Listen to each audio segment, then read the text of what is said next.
Olé, on se retrouve aujourd'hui, c'est choix d'alimentation. Donc, comment choisir une alimentation, calculer la taille qu'il nous faut, etc.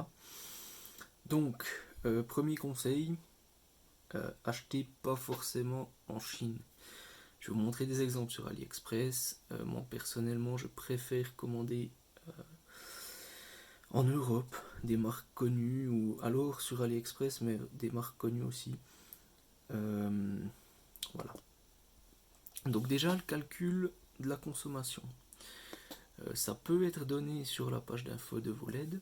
Si c'est pas le cas, on peut partir du principe qu'à pleine puissance, c'est plus ou moins 60 mA par pixel. Donc, typiquement, là, je vais faire le calcul pour mon strip LED le plus long.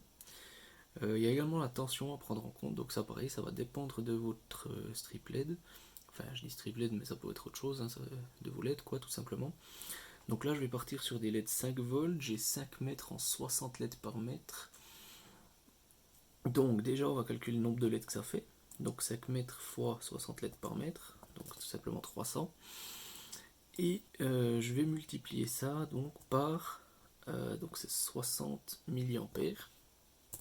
Donc on a 18 000 milliampères. On peut diviser par, 18 000 milliampères. On peut diviser par 1000, bon ça fait 18, pour avoir le chiffre en ampères. Et donc ça fait 18 ampères en 5 volts. Donc il va falloir que je parte sur une ligne de 18 ampères en 5 volts. Alors vous avez ensuite plusieurs choix. Vous avez le choix comme ici, ça va être des alimes standards, quoi, qu'on branche directement au mur, etc. Ça va pour les petites puissances, jusqu'à 3 voire 5 ampères.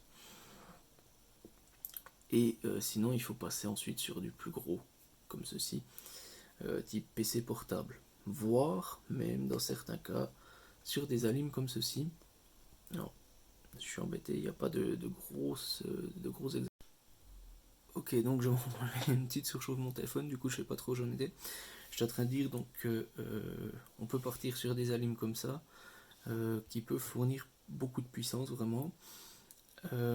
Pour passer d'ampères en watts, eh bien, on multiplie par le nombre de volts tout simplement. Et donc voilà, si vous prenez une alime comme ça, faites gaffe, hein, vous devez mettre les fils, etc. Si vous n'êtes pas sûr, franchement, prenez une alime PC portable, ça va déjà jusqu'à un certain nombre de watts conséquent. Voilà. Si vous avez besoin de conseils pour le choix de la lime, je suis à votre disposition dans les commentaires, bien entendu. Si vous prenez ce genre de truc, je vous conseille également de prendre une boîte. Alors, pas étanche, si possible ventilée, mais une boîte quand même, histoire que vous puissiez pas tout à coup aller toucher les contacts, parce qu'il y a du 230 volts à nuit quand même. Donc, dans mon cas où il me fallait du 5 volts en 18 ampères, donc moi en l'occurrence j'utilise une alime justement de type comme celle-ci, hein, PC portable, mais ici il n'y a pas. On va partir comme si je prenais plutôt une comme ça. Donc 18 ampères, il me faut en watts, donc je vais simplement multiplier par 5, donc ça fait 90. Donc ici je choisis 5 volts, et il faut toujours prendre un peu au-dessus. 100 watts, bah, c'est censé passer, parce que le SP consomme pas grand chose, hein, c'est quelques milliampères. Perso, je préférais passer sur 150, surtout vu la très faible différence de prix. Comme ça me permet d'avoir une bonne marge. Idéalement, il faudrait être autour de 80% pour avoir un rendement optimal. Donc, voilà. Ici, j'y suis pas, mais il n'y a pas de valeur qui s'approche plus. Donc, j'ai préféré avoir 150, histoire d'avoir une marge. Voilà. Donc, c'est tout pour cette vidéo et je vous retrouve demain.